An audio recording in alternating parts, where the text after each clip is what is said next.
welcome, Susie, and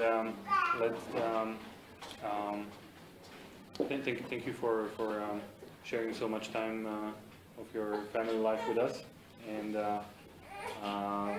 everyone is eager to hear your experiences with homeschooling and whatever you have to say on the topic. Thank you.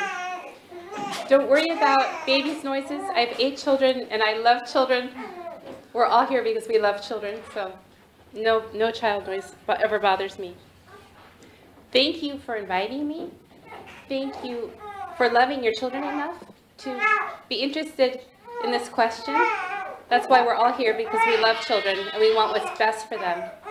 So I wanted to tell you how we decided to homeschool, why we thought that was best for our children, and how it's worked. Because our oldest children are now already 33, 30, 28, so we can see how they have turned out.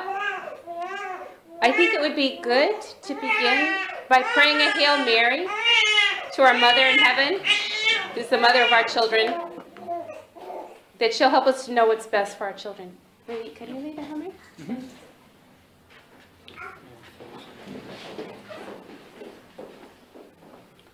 Zdravá z Mária,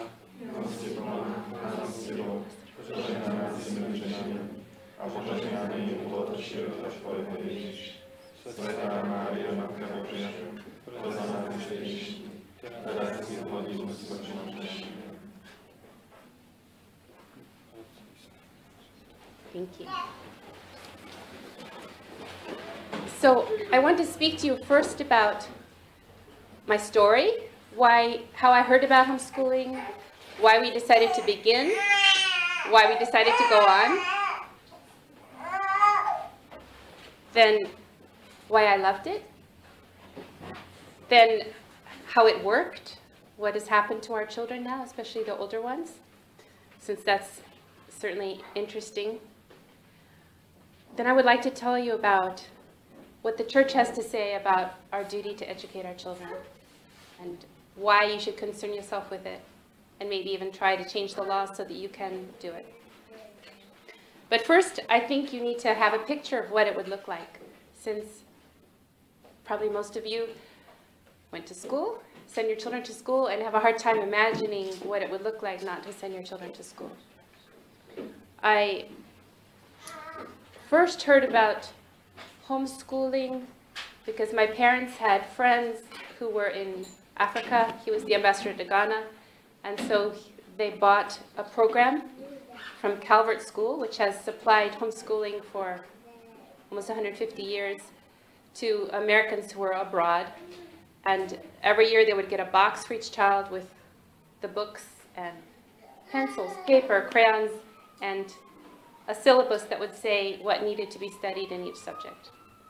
So that sounded intriguing, but my parents didn't know anyone who homeschooled.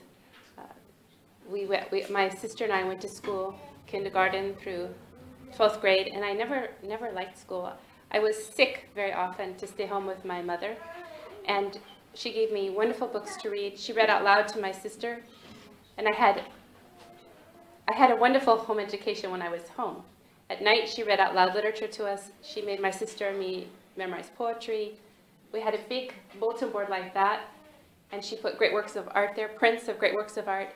For every feast of the church, there would be Frangelico, a Giotto, a Titian of that feast. They took us to museums and historical places. They gave us many, many historical novels through which we learned history, because in the United States, they teach American history almost every year. The rest of the world is, in 6th grade, you get world history, and then maybe again once in high school, and otherwise it's American history. So my parents gave us many books of, very excellent books of world history. When I was sick and home, my mother would go to her special closet and bring out things for me to do. I had to stay in bed when I was sick, but I could read, and she would bring me pop-out books of Greek temples or the Roman Forum or of saints, so educational kind of toys, books. So I had a lot of homeschooling at home, although I went to school. when I was in college, I first heard of a movement starting in the United States of homeschooling, and I thought, oh my goodness, if I have children, they could avoid that whole thing, and I could teach them. And that sounded very interesting. At that time, you needed to have a teaching credential, so I got some information about getting a teaching credential, and I thought, well, I might do that after I finish my first degree, my bachelor. I might get a teaching credential so I could teach my children. I actually was not domestic at all. I wanted to be a scientist, to go to Massachusetts Institute of Technology, and I did many chemistry experiments. I had lots of science fair projects. I had mice and rats that I played rock music to and classical music to and measured their metabolism. So I was all set to be a scientist. But my parents persuaded me to go to a small Catholic liberal arts school first, which I was not too happy about. But the first day I was there, I met my husband. So it turned out that I was very happy, and I loved the liberal education there. And after a year, I realized that I really needed to choose between the career I was thinking of and marrying my husband, who wanted to study, first get a degree in philosophy and then in scripture, and it would take many years of graduate school. And I wanted to be, at that time, I wanted to be a scientist and a lay missionary to South America, and I knew my husband-to-be was not cut out to be a lay missionary to South America. He is a professor, Austrian. The only place he could thrive is in a university. So I hadn't ever been very domestic. I never actually changed a diaper till after I was married. I hadn't babysat, but after I fell in love, I became interested in children. And my best friend at college married while I was still there and had her first child. And when I would go to visit her, once a week I would go have dinner at her house. I saw that you can't put children down. I thought, well, I'll be a scientist and my children will be kind of on the side. But I thought children aren't on the side. I realized that if I had children, I wanted to be there with them, for them, and give them the best possible home life they could have. So I had to rethink my plans. And I thought, well, if I'm going to give up a career and be home, I might as well have lots of children. So I might as well have 10 children. When I was growing up, my parents had very good friends who had 10 children. They had only 2, and I loved going to their house for dinner. It was so much more fun. We ran around outside, and we played all sorts of games, and I thought, of course, I want my children to have the best, and that was the best. What I didn't realize is if you have 10 children, you're going to be home a long time. So I thought, I'll be home, I'll take total care of my children, I'll homeschool them, and then I'll study again. But our oldest is 33 and our youngest is 13. So we had 2 little boys who died in the middle. So we had 10 children in 20 years, and I'm still homeschooling. I've been homeschooling 25 years, and I have 6 more years to go until my youngest is in university. But eventually I began to study on the side, and when my oldest children were old enough to watch the younger ones while they went to school, and I took classes twice a week for 6 years to get a master's, and then for a couple more years to get a licentiate. And now, in a couple days, on May 31st, I'm going for my dissertation defense at the University of Fribourg for my doctorate in theology. And since I got my licentiate, I've been teaching. So I teach 2 afternoons a week at the University of Ave Maria in Florida, where my husband is also a theologian. So I had all these great ideas about having these 10 children and homeschooling them and doing everything just perfectly for them and having the most wonderful family life. And then I had my first child, who was incredibly active, very challenging, very, very willful. And then I had another one 21 months later, and then another one 2 years later. And at that time we were living in Rome because my husband was studying there. And I thought, school all of a sudden looks kind of good. Let's see. In 7 years, he'll be old enough to be gone for a couple hours a day, because he was very intense. every day he woke up with a plan. So then my husband finished that degree, and we moved to Boston, where he was getting a second doctorate in New Testament at Harvard. And my oldest became 7, was old enough to go to school. So I just did, and I was pregnant with our fourth. I just did not have the courage or this physical strength, I thought, to homeschool him. So I sadly sent him to school. And although I have to I enjoyed the break a little bit from intensity and time to concentrate on the others, I found that it wasn't as wonderful as I thought it would be. First of all, in our life there, and most places we've lived, we met, my husband went off to work, and then we met him at evening mass at 5:15. The children would sit on his lap, and he would hug them. We would go home and have our main meal, dinner, and then he would read out loud to them, maybe play outside with them a little bit, and then we would pray and sing with them and put them to bed. So suddenly, when Johannes, our oldest, was old enough for school, we'd get up early in the morning and rush around to get him. He was going to a little private Catholic school in his uniform with his tie and his lunch with 2 napkins, a cloth one and a paper one, and his homework. Make sure no spots got on it while he had breakfast. We dropped him off at school at 7:30, and then he didn't get out till 3, and he was sitting still for most of that time, and he was a very active boy. So when he came home, then he just needed to move. And I thought, I can't take him to mass because he's been sitting all day. I can't make him sit another 40 minutes. And then we'd have dinner, and then he had this homework, this awful homework, and I think, why can't they get it done? He's there for so many hours. But of course, he was supposed to read out loud to me, a half an hour every day. The teacher had 25 students. She couldn't listen to 25 students read to her half an hour and correct their English is very hard to learn to read because of the phonics. So I thought, if I was homeschooling him, I would do the same. I would make him do these phonics exercises, read out loud, and do a little math. And now I'm spending the same time at night when he's tired and I'm tired. And instead of his father reading to him, we're doing phonics.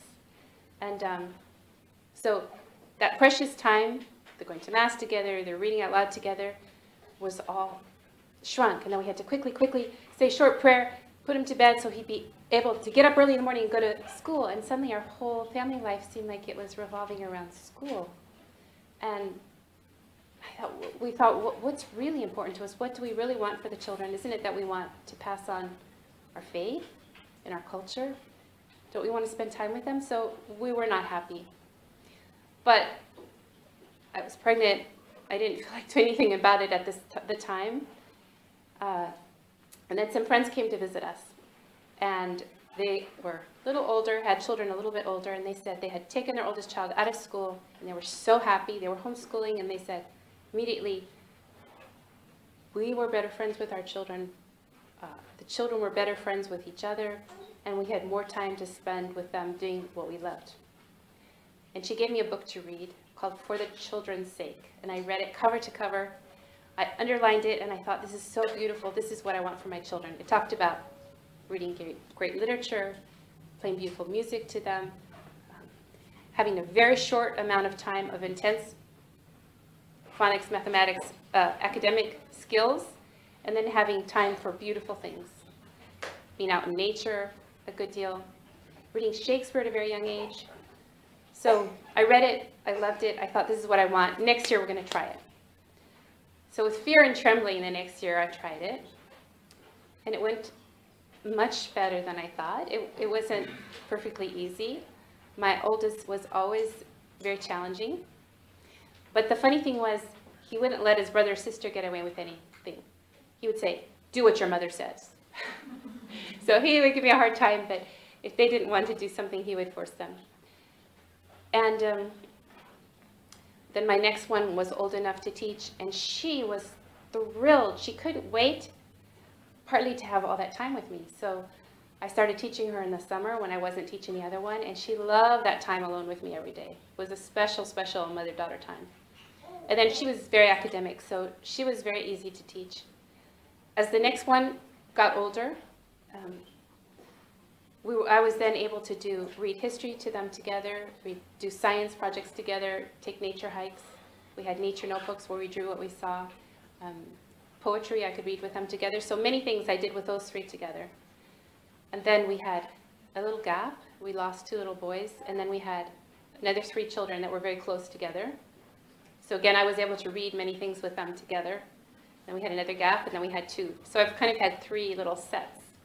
And those little sets I could do history, science, literature together with. The most challenging thing probably has always been organizing the youngest, or maybe the second to youngest. So a baby, you can carry, you can nurse, you can hold around, but a toddler from 1 to 3, that's really challenging because they need to move, they need to climb, they need to investigate, and they are endangered. So they can't be alone. You can't just leave them alone. So I've had many creative solutions to the toddler situation, and I seem to have had a toddler all the time, and now I still sometimes have toddlers because I have grandchildren. So that's definitely one of the more challenging problems.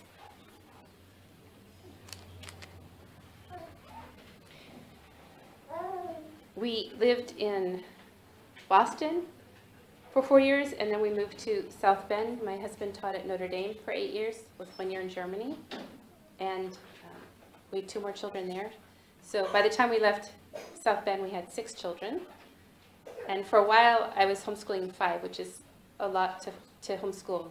But I'll tell you a little bit what the day looked like, just so you have some kind of image. First of all, you don't have to get up really early because they don't have to go anywhere. You can have a nice breakfast and pray with them, read something about the saint of the day, and then my husband and I actually usually would get up before we got anyone else up and exercise, walk or bike ride or hike with just by ourselves with the youngest in a snuggly or a sling. Then we would have breakfast together, and that would be a little together time. Then we'd get everyone else up for breakfast, and then I would start laundry. And I would sit with the first child. So I tried to always give each child an hour a day, that they just had me.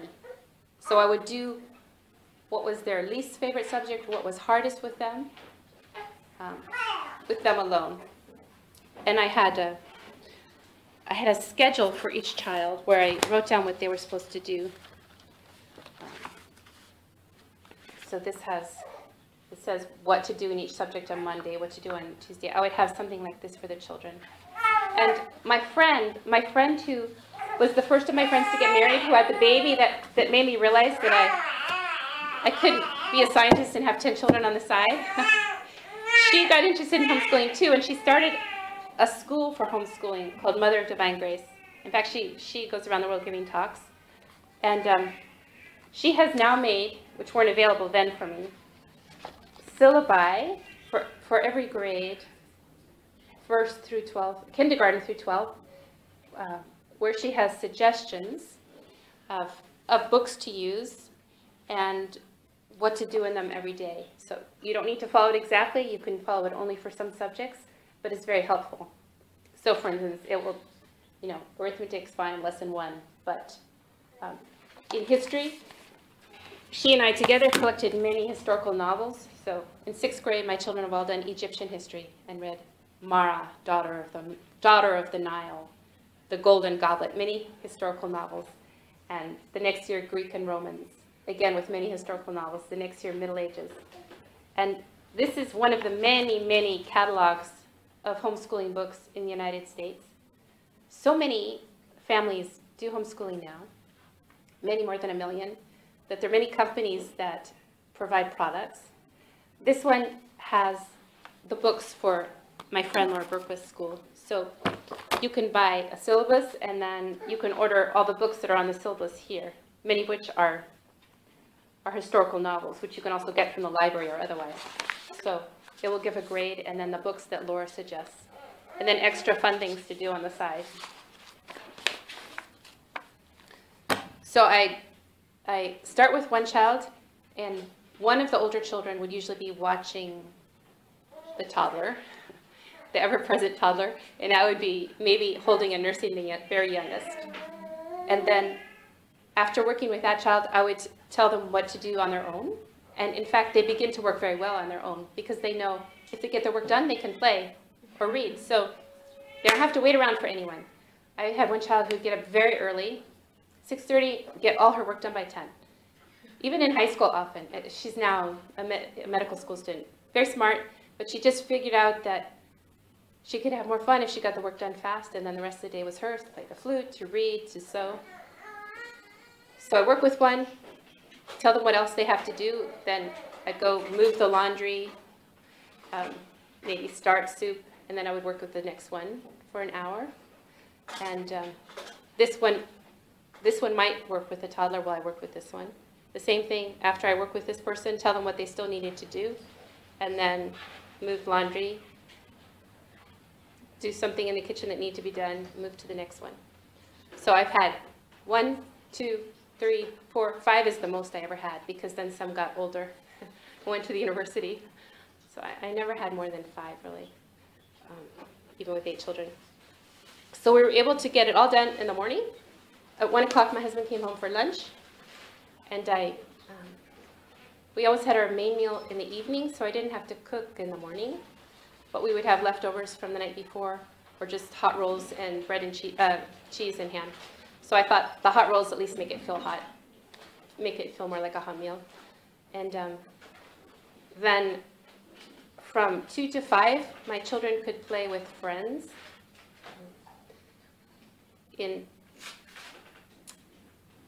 When we lived in Austria for 12 years, we lived in a little house in the mountains, and there I would have to drive them down to the village and either pick up their friends to take home or leave them there. And usually 2 days a week I would take classes or teach classes when I finished my degree, and the other days I would bring children up to play with us. And older ones would always watch over younger ones, so I had some time to study. I always, after lunch, I had an hour for myself. I had tea, I prayed, I studied. Nobody was allowed to come unless there was blood. So the youngest ones were supposed to take a nap, whether they liked it or not, and the older ones could watch the slightly younger ones. And everyone got used to that. You know, what you do routinely becomes routine. And then we would again meet my husband at Mass at 5:15, and bring him home. And after dinner, he would read to the older children. So he read thousands of hours to the children over we've now been married 34 years. So he read The Hobbit and the Lord of the Rings, all of it, 7 times through, because he would start it when a child got old enough, the next child got old enough to understand. Also the Narnian Chronicles many times. I don't know if you know the Little House books, like Little House of the Prairie, many times. Frances Hodgson Burnett wrote beautiful books. There are many, many beautiful children's books in English, which I know have been translated. I'm sure there are beautiful Slovakian ones too. But my husband, being Austrian, had not read a lot of the English ones, so he enjoyed very much reading them. So he would sit and read with the older ones, and I would often take the younger ones and bathe them, put them to bed, read a storybook with them. When I had 5 to homeschool at the same time, I would often take the youngest then. We'd go sit on my bed, and I would read storybooks to them and do a little phonics and math then, because I found it hard to get 5 in the morning before lunch. And I absolutely thought afternoon is free. So hiking, reading books that you want, music, but not school.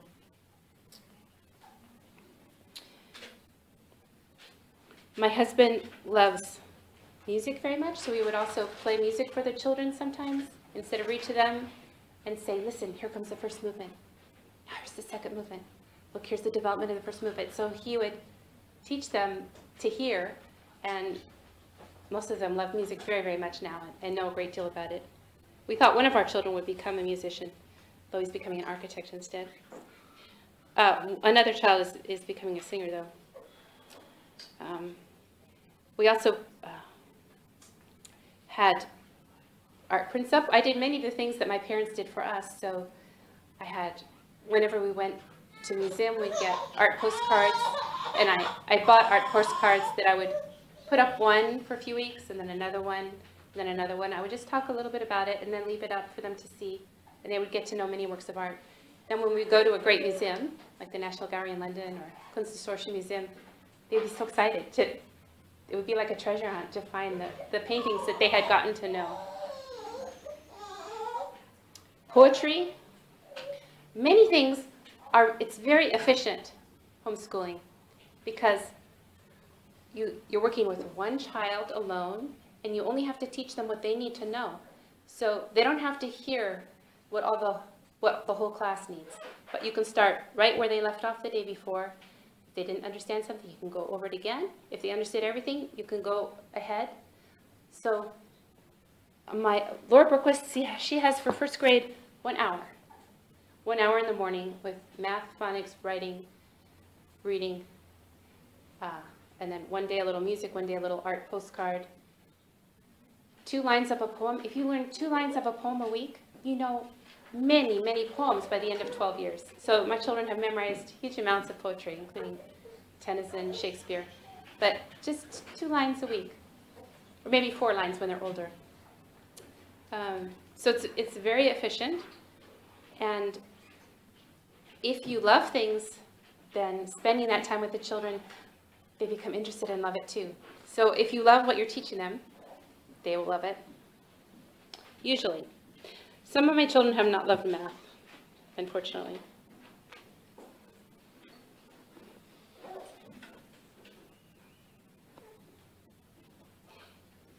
Another efficient thing is that the younger children hear the older children, like in the old one-room schoolhouses.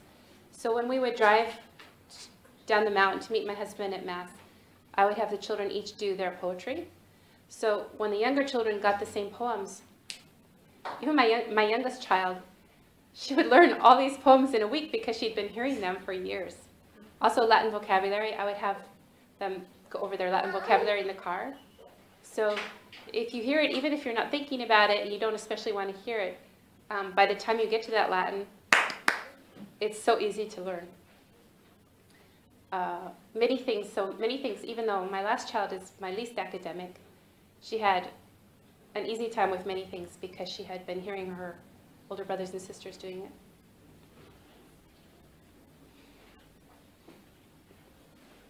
it.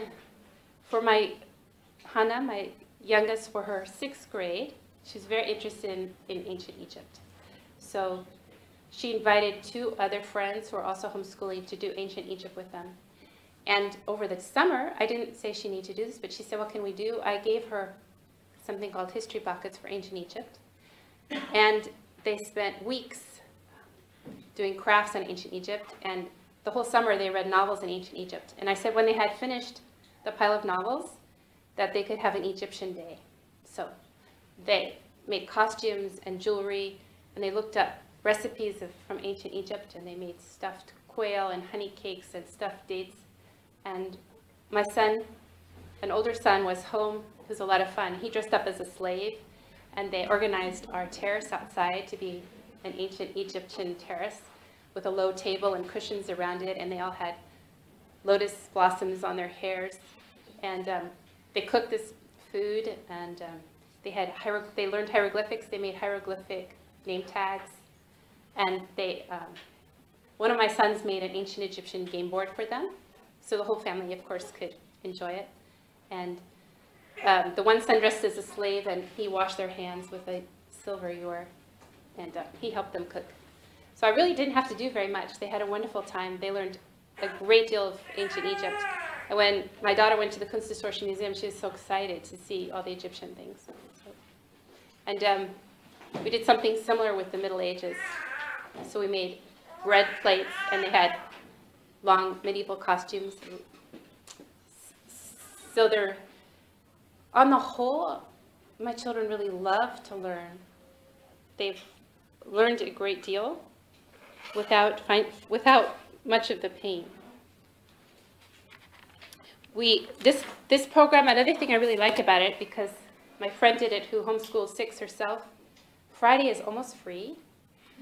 Only math on Friday until gymnasium, so that you can either do errands, music lessons, or what we did often, we had another family, friends, who were also homeschooling. After everyone did math, they would come and we would do a nature hike and come back and bring something and draw in our nature notebooks. And then have lunch. Or we would, if it was a bad day, we would do science experiments inside. So that was kind of a special science day. Sometimes we would use that day for a field trip. Because we had friends who were also homeschooling, we always shared one course with the older ones, a literature history course. And we would meet once a week for tea, and we took turns making cookies or zucchini bread or something, and the mothers and the children would read the books. And first there would be social time, and then we would get together and we'd discuss the book.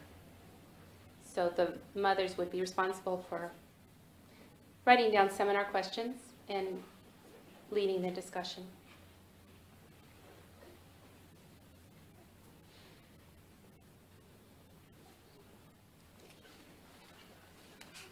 Okay, I'm going to talk to you a little bit about how whether it's worked, what's happened to our children.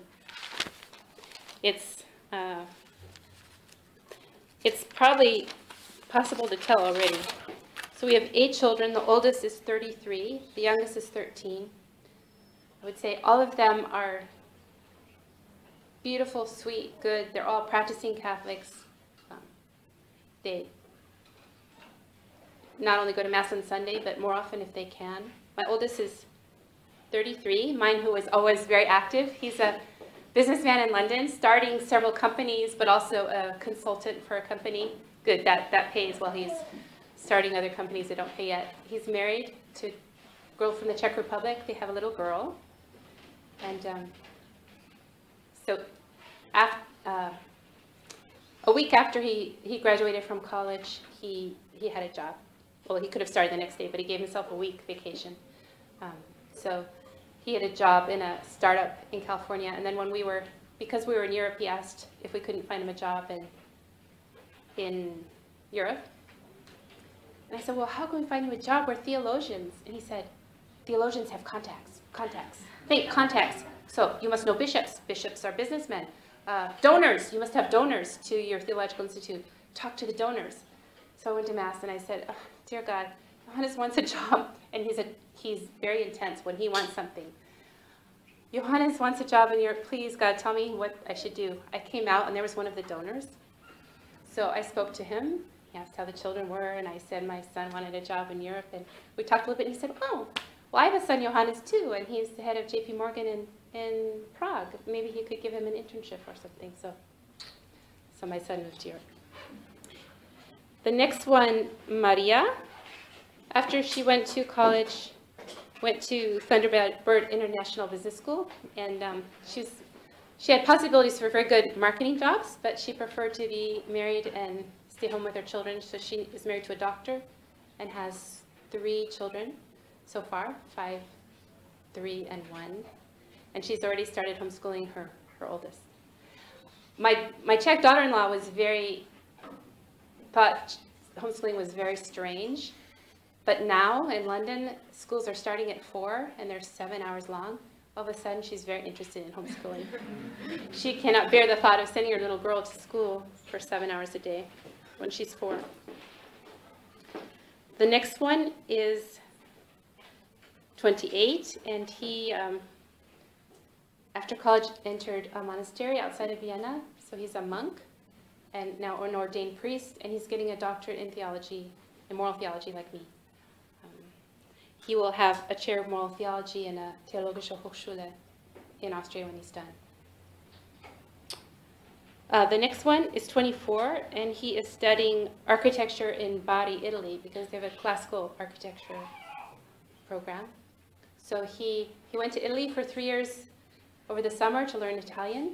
He did a Rosetta program in Italian, in Italian, the United States for 6 months before he went. Then he, for 3 weeks, lived with a family, and then he took an entrance exam. Came in very well, maybe 23rd out of 300, and so now he's in an architecture program and wants to be an architect.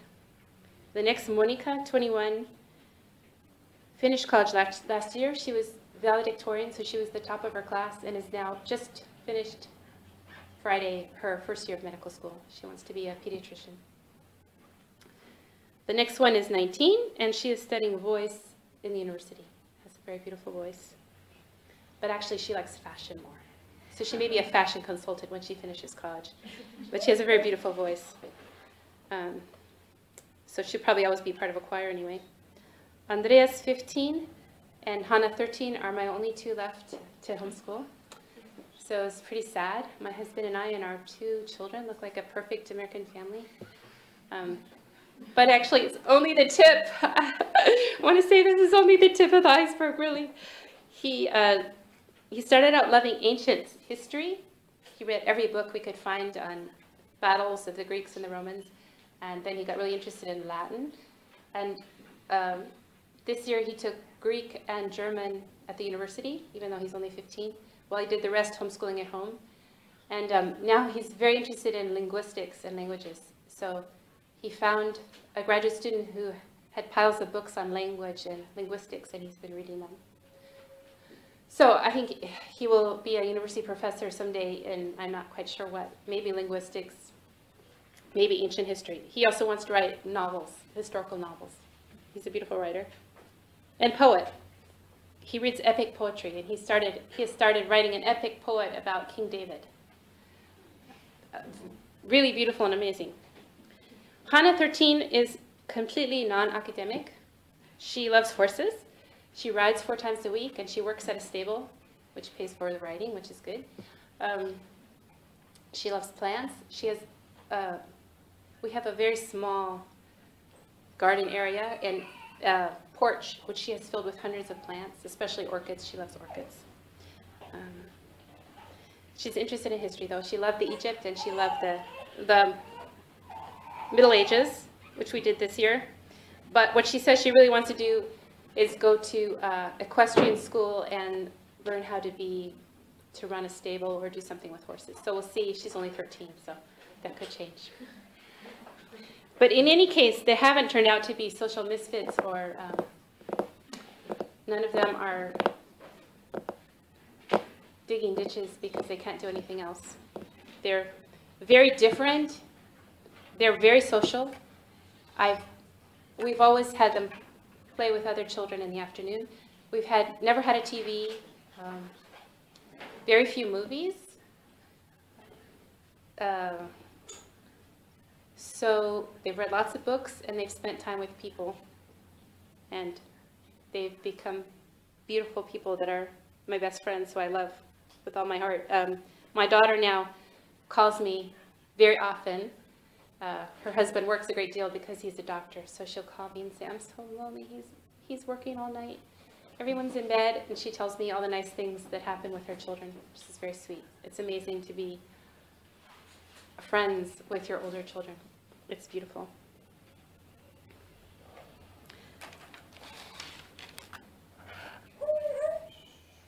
The next thing I wanted to talk to you about is what the church teaches about our duty to educate. So John Paul II wrote a great deal about encouraging parents, saying, "Parents, you are the first heralds of the gospel to your children." And there are a number of documents in the church from the popes telling parents that it's better not to have any children if you don't raise them in the faith. That human life is not just physical. And so you haven't really given birth to a human being at the birth. You still need to, of course they're a human being, but full human life includes faith, culture, love. And so you need to, John Paul II was very strong on this, you need to raise them in a communion of love so that they'll learn love. You need to teach them that you can only find yourself by giving yourself, and that they learn best in the family. And although one time it was maybe different, at this point, to pass on the faith is very difficult if the children go to school. Not only because of the books they read and the teachers they have, but especially because of the peers that they're with. So it's our duty to pass on our faith, and the ones who generate children are the ones who have the duty to educate them. And that can't be taken away. So the state does not have the right to educate children. You parents may delegate their authority to the state for a time to educate them, but it never belongs to the state. It always belongs to the parents. Parents are the first and most important educators of their children. There are many documents of the church on this, and they've been used successfully in the United States to protect parents homeschooling who are Catholic, to say this is part of their religion. So it's not necessarily the best thing for every child, but it's something definitely that you need to think about, because it is your duty to do the best thing for your child, and that means to raise them in a way that they learn to live in a relationship of love, in a communion of love, and they learn about their faith in a living and beautiful way. Nothing can take the place of the parents' love and the parents' example, the parents reaching or making a cave of love for the child to grow up to and experience what the Trinity is. The Trinity is a relationship of love. And the way we're supposed to experience that first is in the family. So I understand it's not very legal in Slovakia, but I encourage you to work to make it legal, because it's so beautiful. It's so much better for the children. And as parents, it's your duty to do the best thing for your children. One of the things that's so beautiful is that it increases the love between the parents, I think. It makes being married more interesting. You have more to share. And you've probably already seen that when you have a child. You're sharing your love of the child. But when you're sharing the education of the child, that adds a great deal of richness. So you talk together about what books should be read to the child, what the child should study, where you should go on field trips. The more that the father can be involved too, the more beautiful the marriage, the more beautiful the family, and the stronger and happier the children will be. There's an amazing strength of character and ability to take risk in children who are surrounded by this love, and they become very self-confident. They look you straight in the eye, even when they're teenagers and 16, they look you straight in the eye, they shake hands with you, they're ready to talk to any adult or any child. They mix very well with people of all different ages. School just gets you used to school. There's no other situation where you have to sit still for this many hours, put up your hand if you have to go to the bathroom, that you're only with people your exact age. It's a very unnatural situation, actually. It doesn't prepare you for most jobs or for family or for life. So my children definitely learned a lot about taking care of small children, about cooking, about cleaning, about time organization by living in a family and homeschooling. My children, when they've gone to the university, they said, it's so much easier for us because we've homeschooled, because we're used to organizing our time. These people all wait so the day before papers due, and then they write the paper all night. And we look at our calendar, we say rough draft here, outline here, rough draft here, first draft here, and it's done. So they're used to being self-motivated. As they get older, I expect them to do more and more on their own. They learn to do more on their own. And they learn that if they do it on their own, then they're free. They're free to do the things they love. So my son, who's studying architecture, with his free time, when he was 13, he became very interested in architecture. He drew Baroque cathedrals and Rathaus. He drew city plans. He borrowed a set of books on Baroque architecture, which he studied. He studied any book on architecture that he could get. He would go to cities like Bratislave. Anytime a friend was going somewhere, Vienna, Rome, anytime he could go to a great city, he would go, and he would go to the main piazzas and measure them, measure the distance between the buildings, where the fountains were, where the streets came in. He would make plans. He would get plans also off the internet. He would go to great churches and figure out the geometry. He became interested in geometry because of finding the golden mean in buildings. So he did a huge amount on architecture, just 13, 14, 15, doing this. He wrote a whole history of the world as a preliminary to a city that he was designing. So he started with Noah's grandchild and wrote the history down to the Baroque ages of one family and how they founded the city on a cliff in a certain imaginary country.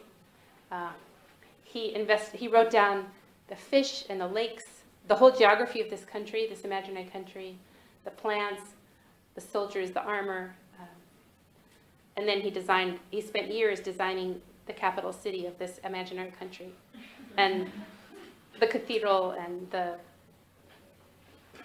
the government buildings. So the one who was a monk, very sweet and mild, was very interested in the Catholic revival in England. So he read all the novels, autobiographies, biographies he could about that. And he did my dishes after lunch. He did the breakfast and lunch dishes every day for years, which was beautiful. And he walked down the mountain where we lived. Instead of getting a ride with me, he walked down. And he would visit with some friends, and then he always prepared the altar for Mass. So he knew where he was going.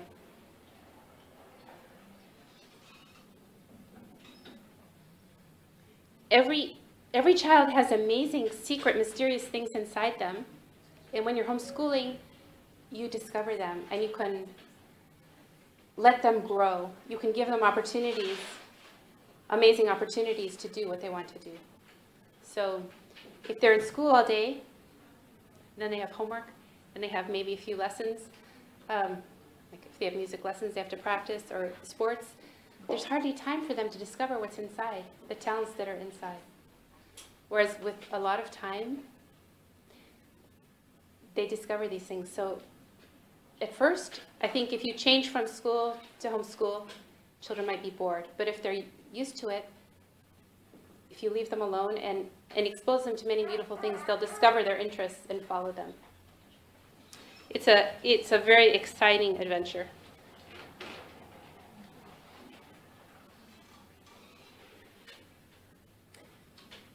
So maybe the best thing is for me to open it up for questions now. Ask the questions that you have. I can also describe other people who do it different ways, but maybe you would like to ask some questions. Yes? Thank you very much for your talk. I would have many questions. But to start with, yes? Please could you repeat the book that made you... Oh, the book that made me want to do it was called For the Children's Sake. It was by Susan Schaefer Macaulay. There's another book that I like very much, more recent, which is called For Real Learning. And the person who wrote For Real Learning, it's with a 4. She has a website, which is very interesting.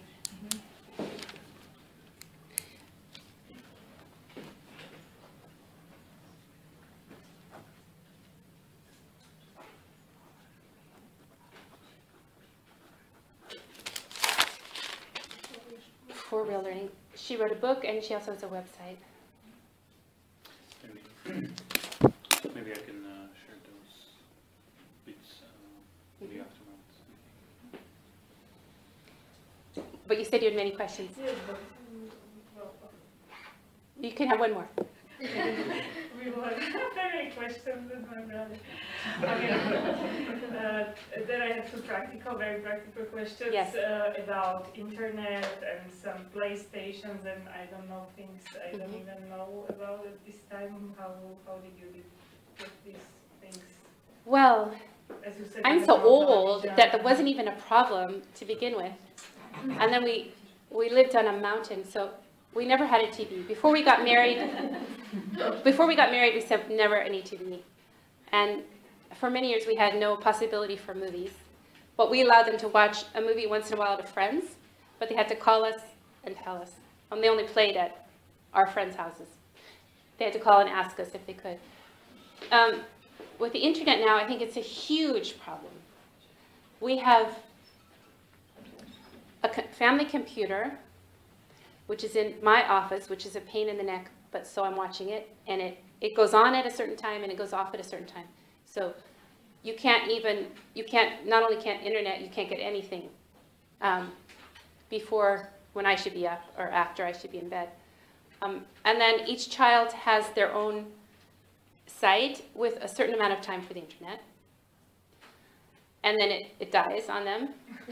And there's a babysitter, internet nanny software that is supposed to get rid of, to prevent them from accessing any adult sites. And there's also a history, which I should be looking at every day to see what sites they did go to. But I'm not very good about that. But one should have these backgrounds. I have heard, if children are at home, and obviously especially boys, they can, we've turned off the pop-ups, so there's no pop-ups, because that's one of the worst things. Because a pop-up comes up and you push it and then you get something that you really shouldn't get. Also, phones. You have to be very careful with phones if they have, or iPods. You don't want them to have Kindles. You don't want them to have anything where they can search the internet without fixing it. You can fix those things. There are programs where parents can prevent a phone from going onto the internet, or can prevent the Kindle from getting anything else. But I'm not very good at all that. My husband is much better. But it's a really serious problem because your children can suddenly be on a very terrible site that you really don't want them to see. And do they accept it, or you have to fight about? Oh no, they totally accept it. No, one of my children accessed something bad once, and after that, no, no, they totally accept it. But actually, when you homeschool, very rarely do you have rebellion. You don't even go through a sort of teenage rebellion, because you love and respect each other, and they see that you're laying down your life for them. I mean, there's a time when they're more critical, but with none of the 8 children have we had really much, anything in the way of rebellion. There's a time when they're more critical, where they're telling me, like my oldest daughter was telling me, I really should take all the boys to more sports, and that I should get together with more. We were living in Austria, but we were speaking English at home. But since we were homeschooling in English, their German was not very good, because my husband wasn't very good about speaking German to them, because he spoke English to me. So my oldest daughter was criticizing me for not teaching them German, and saying I really should get them together with Austrian families every day, and I should make sure they were playing sports with Austrians, and this and this and this. And I was saying, well, I'm homeschooling all morning, and in the afternoon I'm studying. I do need a little bit of life also, and I want them to play with the best people. And we were in a community which was, so I liked them playing with the children of the other professors who mostly spoke English. So I said, these are the people who I think are, who I love, who are my friends, and I want them to play with them. And I think that's more important than learning English. Well, I'm learning German. Well, now that my daughter has 3 children, things look very different. But anyway, she never rebelled. She just thought that I wasn't doing everything as perfectly as I could. And now she has more appreciation for things that I was going through. Of course, it's very helpful if you have a community, a Gemeinschaft, if you have friends who think the same way you do, and you can discuss your rules, and you can somehow put your rules in line so that you agree, for instance, that you're not going to have the children play video games when they come over, or you can ask your friends things like that. We had many agreements with our friends. I didn't let the children, they played almost no video games. We didn't have any in our house, and I asked my friends no more than 10 minutes ever. I think that's a real waste of time. Were you going to add something? So, thank you very much for the talk. It's been very appealing to me. I'm in the preliminary stage. I'm not married yet.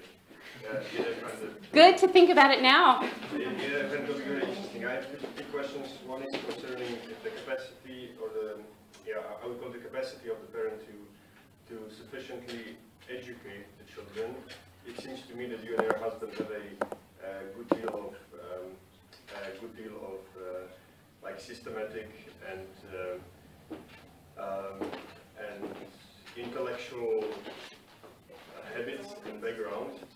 So that my question, simply put, is how good in this way you have to be as a parent in order to qualify for this role? It's a very good question. And it's, I think, one of the most beautiful things about homeschooling is that you get to learn with the children. So it's true that my husband and I were both very educated, but I learned many things by teaching. So, and that's a very good way to learn. So I learned a great deal of Latin by teaching. So I've been teaching Latin now for many years. My Latin is pretty good. Even though my children usually, at a certain point, they start sitting in on a class in college. But I've done the subjunctive many times, so I've gone pretty far. With art history, we read the children a history of painting in 6th grade, a history of sculpture in 7th grade, a history of architecture in 8th grade. And we tried to go and look at those paintings, at those sculptures, even the buildings. We drove around Europe looking at those buildings. So I didn't know very much about that, but I learned it by teaching it to them. That's one of the things I've loved the most is I'm not so domestic, so I really enjoy teaching more than cooking. And I have a great excuse, so I'm always learning new things. And because each child has special interests that I try to find and follow, like astronomy. I didn't know much about astronomy, but I had a child who loved astronomy, so we went to an observatory at night and we bought books about stars. So I think parents who love their children and are willing to do the work, especially if you begin from the beginning, you can do it. You can always stay ahead of your child. You read the book. Teachers, when they're teaching the first year, they have to just read one chapter ahead, you know. We can all do that.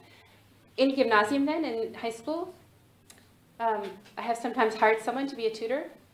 So my daughters in medical school now love math, and it's not my special favorite.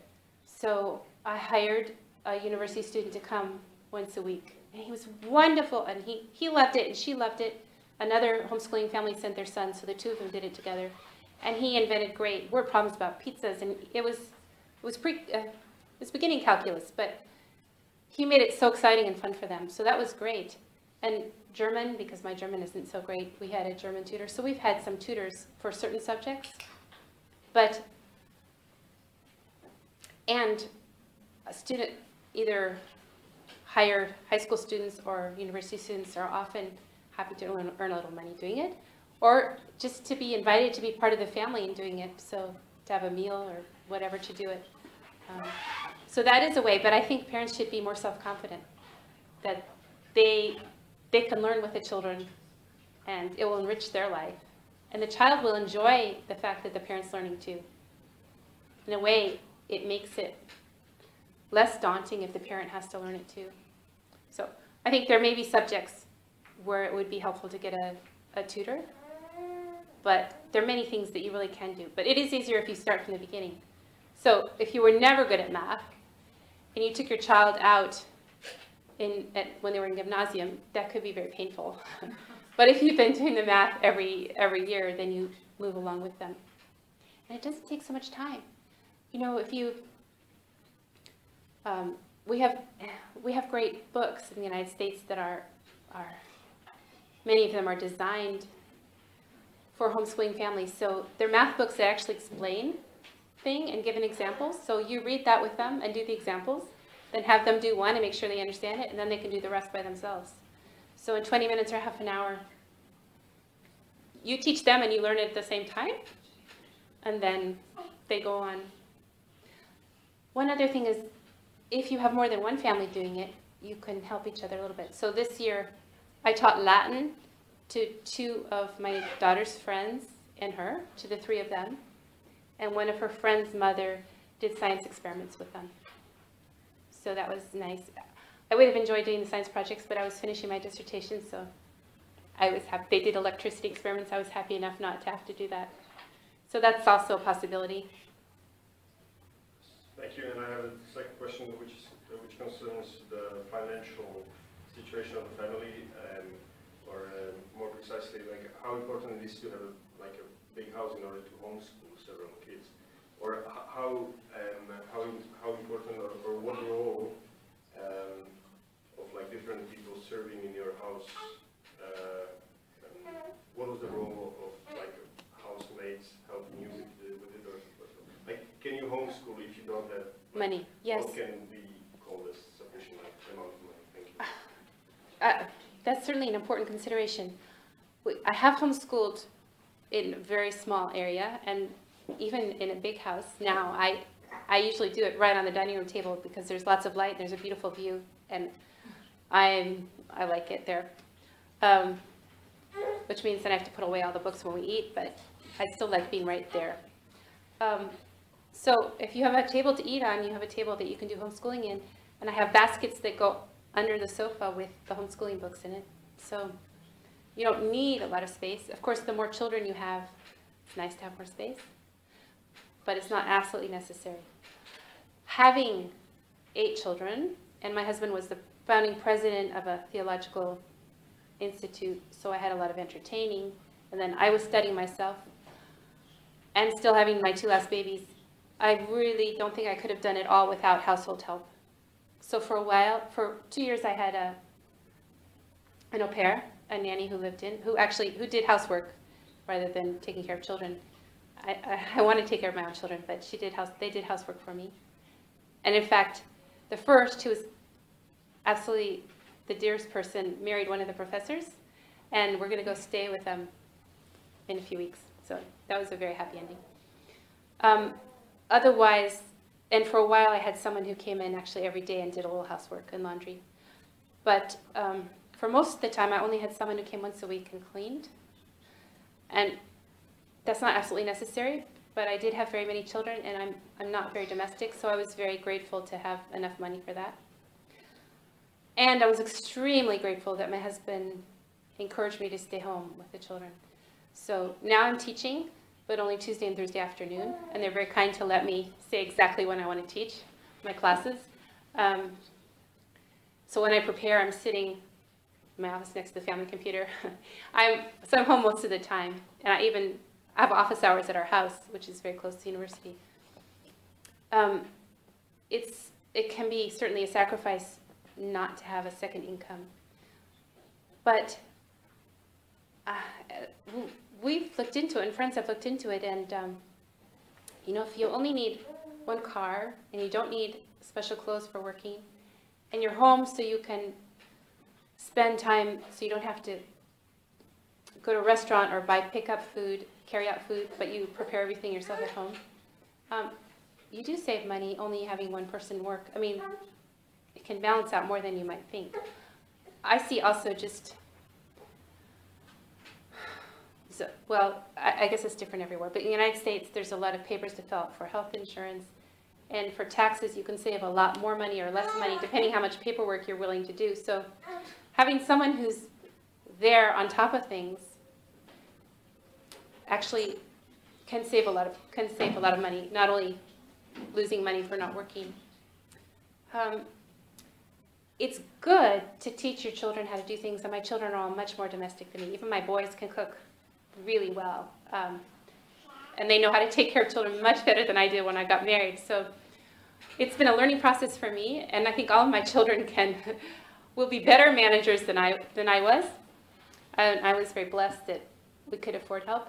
I know my daughter now, his husband is a doctor, so he's very busy, and she has a 5-year-old, 3-year-old, and 1-year-old. She does at least have someone who comes once a week to clean, which is really nice. But there's also a certain poverty of spirit that says, my children are so important to me that I'm willing to let go a little bit on the house. So I'm willing to live with a little bit more less mess, a little bit less fancy cooking. If people come over, I'm just going to try not to be embarrassed. Because if you have children home all the time, and there's not really any time when it's totally clean, except when they're asleep. Because where there are children, there's mess. That's just life, you know? So you send your children to daycare or to school all day, then you're going to have a nice clean house. And if people judge you by that, that's hard to be judged by that. So there's a certain humility to say, No, I accept having a messy house for 20 years because I want to have my children at home. But it's actually not important to have a spotless house. And many people find it friendly and less threatening because they don't feel, oh, is my house this clean when they come over. Also with entertaining, for many years I always served the same dish every time I had people over. Pasta with tomato sauce, salad, and brownies and ice cream. The children made the brownies, and I just thought, I'm so busy. I want to invite people over often, and we don't have a lot of money, and I don't have the time to make a gourmet meal, so I can make this well, and people just got used to having, they'd be disappointed if every once in a while I cook something else. They say, oh, we went to the Boston's and there's pasta. There's no pasta. So and I would try to cook for my friends who had babies, but simple. I have friends who have tried different things. I have friends who both teach in a high school, and they teach half-time both or three-quarters time. At first, so one of them could always be home, and they homeschooled. So they're different solutions. But then they decided they preferred to teach at the same time and have their children sleep late. They had an older child, so that they could all be together for most of the day. So they live in Spain, so they stay up till midnight, and the children sleep till noon. And they're home soon after that because they get up early and teach the first hours in the gymnasium. Yes. Thank you for sharing your experiences. And I'd like to ask you, because I think the big argument against homeschooling is that children are kind of isolated sometimes. What would be the argument against it? You already said some about we are trying to... That's often an argument, but if I think about the social life in my school, it's exactly what I don't want for my children. There were certain children who were victims, and everyone was mean to them. They said, she has cooties, stay away from her. And when we got older, certain children were cool, and there were cliques. So I'm happy if my children don't have to have that socialization. We've always had our children play with other children, or when they're older, be with other children in the afternoon. And they've been on sports teams and music lessons. They're very well socialized. They're extremely charming, popular. If I do say so myself, they're lovely people. And mostly the homeschooling families that I know, the children are refreshing because even when they're teenagers, they look you right in the eye, which I don't know if you've noticed, but it makes me so sad how many teenagers won't look you in the eye anymore. At a certain point, they become closed. So my experience is of very good socialization, but obviously you have to make an effort to get them together with other children. But it's easy if you know other homeschoolers because it's so efficient that they get done sooner in the day. They have more time. And they learn they keep learning how to deal with people of different ages. They don't feel like they have to be with someone just their age to have fun. There are some weird families who are isolated and keep their children very separate, but nobody needs, they're weird families that send their children to school also, so. Another part of this argument would be that they are kept in the very isolated, safe environment, I would say. So how they dealt with the situations when they met the real life of, you know what I mean? Yes. When they, so I think we all want our children to be in a very safe, loving environment to begin with, where they're surrounded by only goodness and beauty, and they learn about communion of persons in a family. Then, as they get older, you have to let them know that the whole world isn't like this, and inevitably some of your friends are going to have problems, and they're going to find out about them. They're going to read novels that discuss problems, and you will let them watch movies and talk to them about them. So there'll be a transition point. But I think if you are brought up in a very safe, affirming environment, you become very self-confident. You know why you're on earth, where you're going, and so you're ready to face problems. You're much more ready to face problems than people who don't know what life's about. So I think a healthy person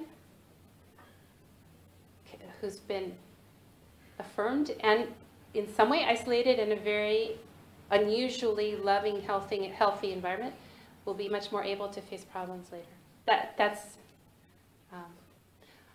That's my experience, and my children have done very well. I know one of my sisters-in-law just was very hard on me and said these things, and our children would not grow up normal. And when she heard our third child wanted to be a priest, she said, "What a terrible priest he's going to be. He's not going to be able to help anyone because he's never seen real life." And really, I was crying all the way from Vienna to Salzburg. She was driving us there, and I was sobbing because she was so hard. Even though I thought it's wrong, but I couldn't. It hurts very much when someone you love is saying these hurtful things. But in fact, now he's the Seelsorger for the university students at the Theologische Institute there at Heidenkreuz. He's just, I think if you know what a healthy family is, you know what a healthy relationship is, then you're able to help people who are not in a healthy relationship because you know what a healthy relationship does look like. So I think you're much more able to help people who are disturbed if you're not disturbed. If you know what's good and what's right and what's normal, what should be normal. Seems to make sense. Yes? We have several questions here. So first question is, if we go back to the internet, is Yes. it good to use educational software programs, or would you prefer just books? Well, as children get older, it would be pity not to take advantage of some things on the internet, certainly. But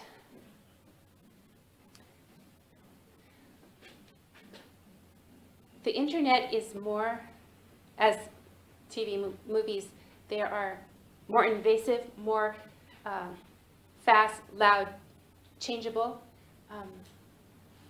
And so I would like to put it off and use books and nature to begin with. I think it's more valuable to take a hike and draw a picture of a nest than to see even a wonderful movie about Africa, about lions, usually.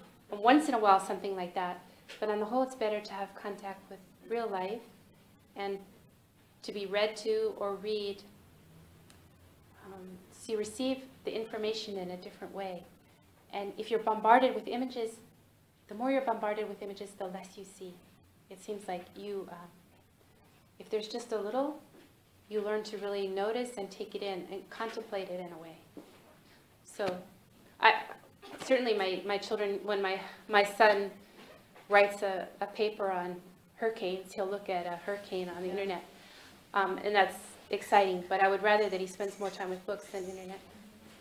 Yeah, but because there are very good programs for small children to learn, for example, English phonics. My daughters learn to read English. I wouldn't be able to teach them in such a way. Thank you. Afternoon lessons, let's say if children are with other children at sports or music classes, isn't it the same as school, that there are school children and they are in the same environment as if they were at school? Well, music not, because it's usually just the music teacher and the student. Perhaps with sports. And so you have to think about the people who are on the team and how much time you want them to spend it. But if you're not in a school, then they can't put the same pressure on you. So my son now is on a football team from a small private school. And I asked him if he feels peer pressure, and he said, of course I do. But he's home most of the day. Those boys can,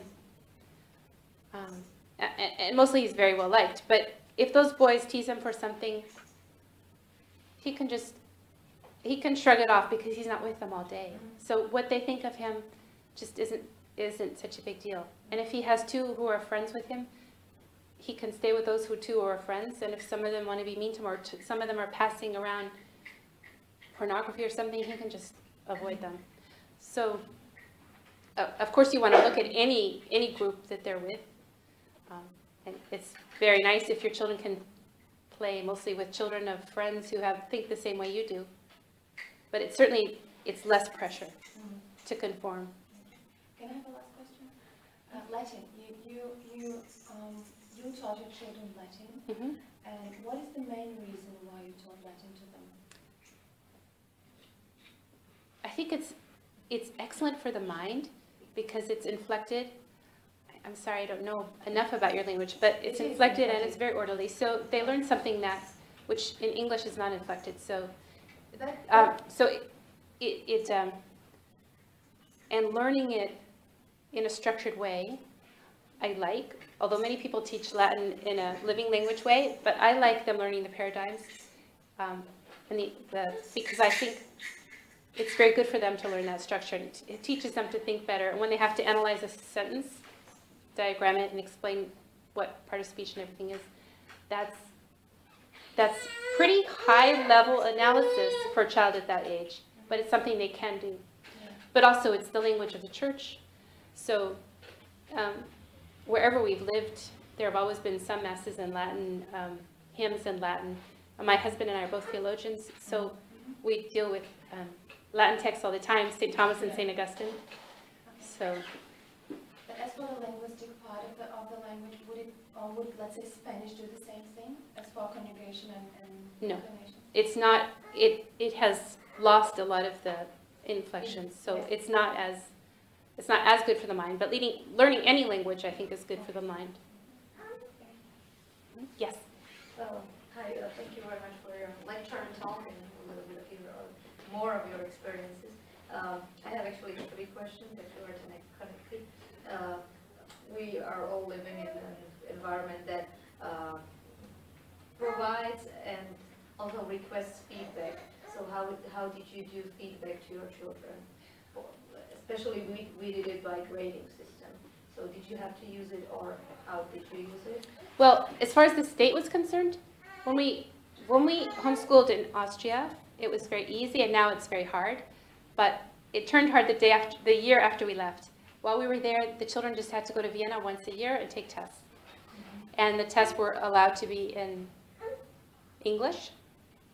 And they basically only tested their reading ability and their math ability. So there was almost no content testing. So we could teach the history, the science, the religion that we wanted. In the United States, in Florida, the children either have to be tested once a year, or they have to speak for half an hour with a public school teacher who looks at their books and their papers and talks to them about what they did. So Hannah has done that, and Andres has done the test. I had Hannah do both this year to get used to the test, but again, it's mostly, the test is reading, grammar, writing style, and math. So again, the content, there's really no, we can teach what we want in science, history, religion. Different states in the United States are different. So that's as far as the state goes. As far as my making sure what the children are learning, I have never used grades because I want them to learn because they love it, or at least because they trust me that it's important for them. So let's say only a few of my children have loved math, but they trust me that when I say, you really need to learn this. So I do give them, for instance, at the end of each week in Latin, I give a test and I correct it, but I never talk about the grade. I just make them redo the ones that they got wrong. And they've done very well. So when one of my children went to college, they said, I think you should have given us a few more tests because I got really scared the first time. But he did really, really well. So he did the top and everything. So it didn't seem to harm him too much. So thank you. You actually answered my second question about standards of education. And the third one was, did you have to use negative motivation, like punishments or anything else? Only for my first, my darling Johannes with a strong will. And he made the others obey me. What kind did you use? With him, I would tell him to do something, and I would come back and he hadn't done it. I would call my husband at work, at the university, and my husband would talk to him on the phone and say, I'm going to call back in 45 minutes, and I want it done, and if it's not done, I'm going to come home and spank you.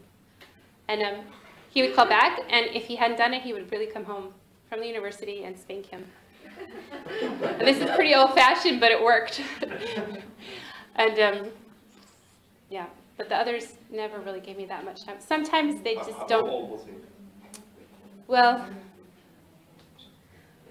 I would say up to 13, there were these battles. Yeah. How about positive motivation? Positive motivation? Well, the first is just when you're done, and you can play or read whatever you want. If someone seems to need more motivation, then sometimes I give it. For instance, if someone is having a hard time learning how to read, then I say I'll give you $1 for every book that you read. Or if you finish this many books, we'll do this and this. But mostly, they haven't needed that. I mean, it's surprising, but children love to learn if it's presented in a good way. And if they're read to, then they know how exciting books are. They want to get to that point when they can do it themselves. Yeah, so it hasn't been too much of a problem. I know some people give stars, and some people have a different system. So some people have many workbooks, and then sometimes it takes more to get them through those workbooks. And again, the main thing seems to be when you're done, you can go play. So just get it done, because you're not leaving this table till it's done. But I have tried, and I like this because it's reading historical novels that they love anyway, or reading really interesting things in science, nature walks or experiments, trying to do things that are actually interesting. So very few workbooks, few things that are in themselves I would not want to do. Excuse me, but in Slovakia we have a very strict syllabus and standard that we have to do, like we have to fill in certain workbooks, and it's a little bit difficult to learn in a way that interests them, for example, mathematics or even Slovak, the language. Well, I know some people who have been struggling in Austria, and they have these workbooks.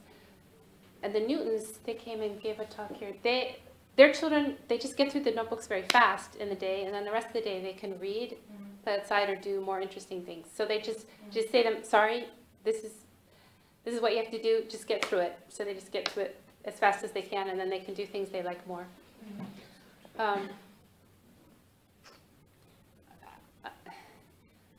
You could try, I mean, in such a system, you could try to read something interesting about what that is about, so that it's not so tedious. So if it's science, expose them to the stars if they have to read about astronomy, or read a novel about history if they have to do the history, to try to make it more interesting. And as for the system of teaching, where are you on the scale from classical education up to unschooling? Do you use different approaches for different subjects? Well, this Mother Divine Grace calls itself a classical education. As a matter of fact, so all my children have learned Latin. They've all had a lot of literature, memorizing poetry.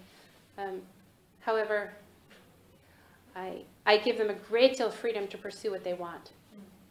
So I have given them certain things, but then I've allowed them to many hours to pursue what they want. So they write on what they're interested in. And they were accountable that, okay, I did this, and then I can go and pursue my interest, right? That they had to do what you assigned them to do. Yes, or if possible, try to connect what they had to do with their interests. So with architecture, history, geometry, all kinds of things could be connected in. But especially with the smaller children, it's a bit difficult to... So then just get it done quickly. And it's amazing how quick it is if you have just one. And then there's lots of time for other things. You just sit down and get it done. And what could take 5 years with a class of 25-year-olds can take an hour with one child and a mother. And then, so no matter how boring it is, if it's 1 hour or 1.5 hours, then they can do with more beautiful things. Yeah, we have the girls wake up at 6:30 to do everything and be done by 10, as you said. It lasted only for a week. Only for a week. Oh. Yes. You mentioned that you still have some years to homeschool. Yes. And I just want to ask whether it is possible, for example, or have you considered to homeschool your grandchildren? Is it possible? Or? I have, and I would love it, but they don't live close enough. Yes. Yes, and people. Yes, in the town where we live, there are a number of grandparents living there too. It's Florida, so the grandparents, when their children move there, they say, "Well, we'll retire there." So a number of grandparents are helping with homeschooling, and I do when my grandchildren are with me. But unfortunately, one lives in London and the other 3 live in Denver, and we live in Florida. And so, although we fly back and forth quite a bit, I can't really do a lot. I could do some. I know one grandfather who does it by Skype. So he meets once a week with his granddaughter by Skype. He gives her books to read, and he reads it too, and then they have a discussion. She writes an essay and emails it to him, and he corrects it. So, so it's possible. And beautiful. And my mother helped us. Every year at the beginning of the school year, she would come and stay with us. And she would take care of the younger ones, take them on a long walk while I got the older ones started so that they had a good, because a good beginning is very helpful. So after 3 really solid weeks beginning, then they would be working on their own very well. And at the same time, she would tell me to entertain. So I would have all the people that I knew I would have to entertain in that semester, as many as I could. I'd have them in that 3 weeks when my mother was there, and she was helping me. But she didn't live with us most of the time, so. But it's ideal to have grandparents helping. So you organize the time in school year as well? In school? Well, we're much more flexible. So for instance, now we're in Europe for a month, and the school in the United States is going for another month. So did you have holidays and stuff? So we finished a month early. We read some things really fast at the end. So But- we have kind of holidays in homeschooling. You can have your own holidays. Yes, but you usually have it, right? Some days of no homeschooling, like on weekends and Yes, summer. certainly. You, Yes, and when my older children and grandchildren would come visit, we might take a week off, or go visit them in Denver or in London or something and take a week. We would have a educational field trip to London. Can you please tell us a little bit about the spiritual life of your family, how you bring the faith to your children? I agree that's the most important thing. Yes, that's the most important thing. Well, we pray with them in the morning when they get up, and we always pray a decade of the Rosary and bless people and sing some hymns in the evening by Mutugota's statue.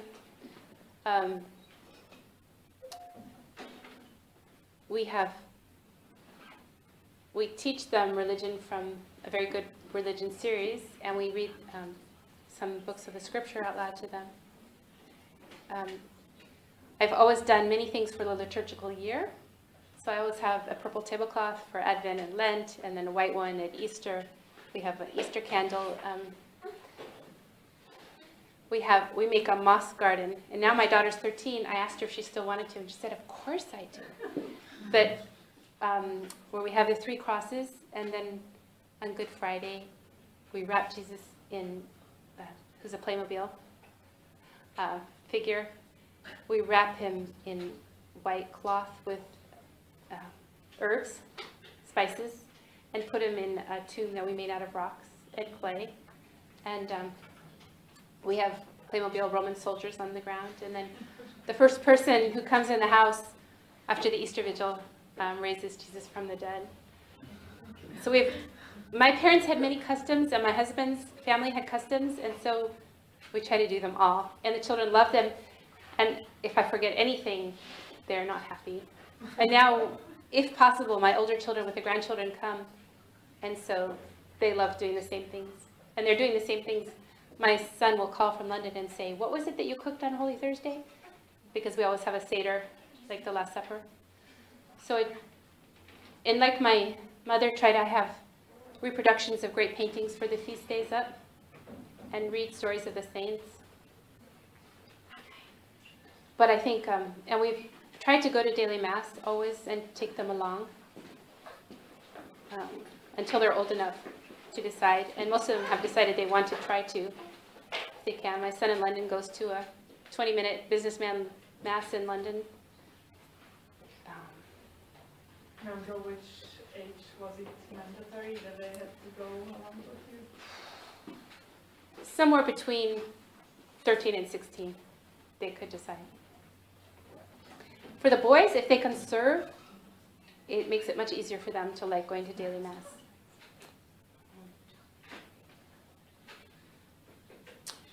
And we're theologians, so we talk about theology quite a bit.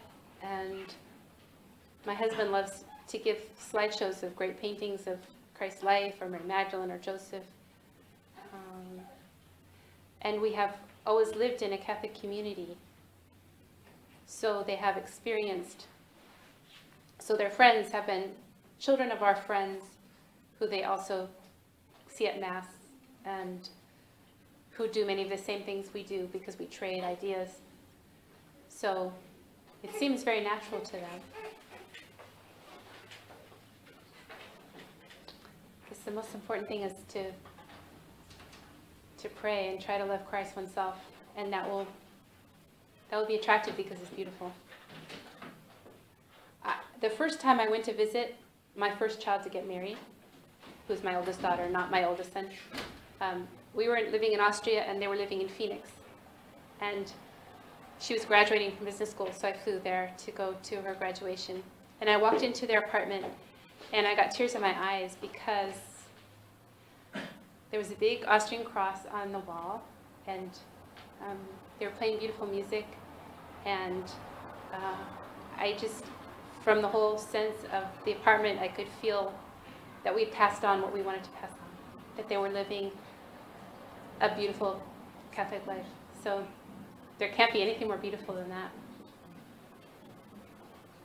And the older ones now are concerned for the younger ones too. So that's beautiful, that they feel responsible for them too. Okay, can we have the last questions? Yes? I would like to ask about if a child is very good in a certain field of education, let's say mathematics. Yes. Would you recommend to go as quickly as possible with this in this area, or rather to calm down and spend more time and child is not so good? I think if a child loves something, then you should make it possible for them to pursue it. But I don't think you should allow them to drop other things that are good. So you wouldn't want someone to pursue mathematics and not read great literature or learn about science, or especially religion. So you want everyone to be a full, rounded human being, but you certainly want to help someone with a talent pursue it. And often other things then can get connected to it. But I would, if someone was interested in mathematics, definitely get a tutor for them if they were going beyond me, and give them books about more fun mathematics, mathematicians, introduce them to mathematicians. I would certainly try to make that possible, to pursue that, but I wouldn't drop other things. Maybe eventually, but I would definitely want them to have the literature, religions, history also.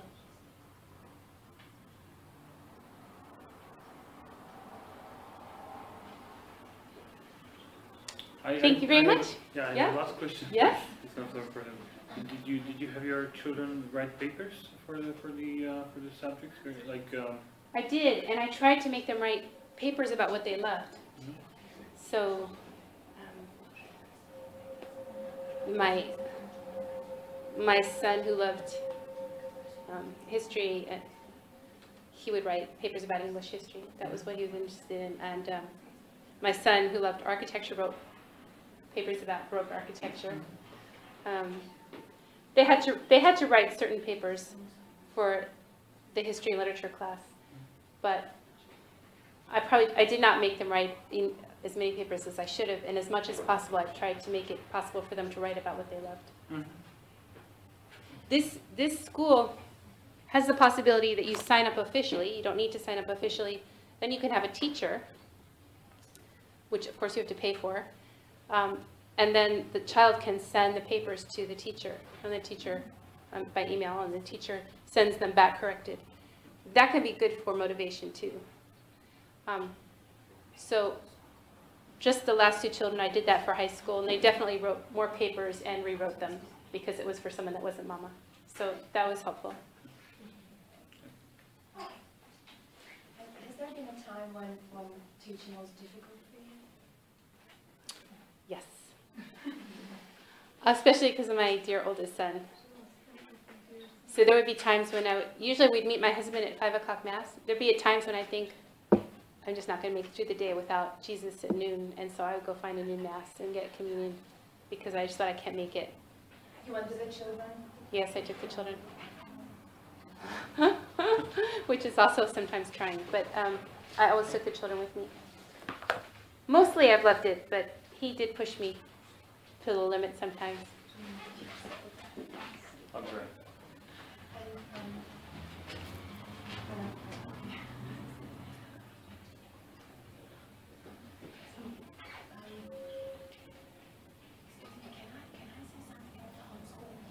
Yes, please do. Absolutely. Perhaps they don't do homeschooling yet. Yes, let. Môžu rodičom vytvoriť domácu školu? Takže je nás tu dosť veľa. Ja neviem, že či z vás niekto robí domácu školu, alebo sa snaží robiť domácu školu. Keby niekto teda má záujem, lebo my sme vlastne tieto 3 rodiny robíme domácu školu, a teda až máš takže keby má niekto záujem, tak by sme mohli dať po prípade kontakt a ak vieme, by sme mohli pomôcť, alebo aspoň teda vás nejak tak privítať do tej homeschoolskej rodiny tu na Slovensku, lebo je nás okolo asi 30 rodín zatiaľ. S tými sympatizantami, ale teda tá situácia na Slovensku je trošku taká inakšia. Takže len to len vyhýbať a sám človek v tom čase Excellent. That's excellent. Thank you very much. Thank you so much. It was great to meet you. I wish you the best for your children and your families.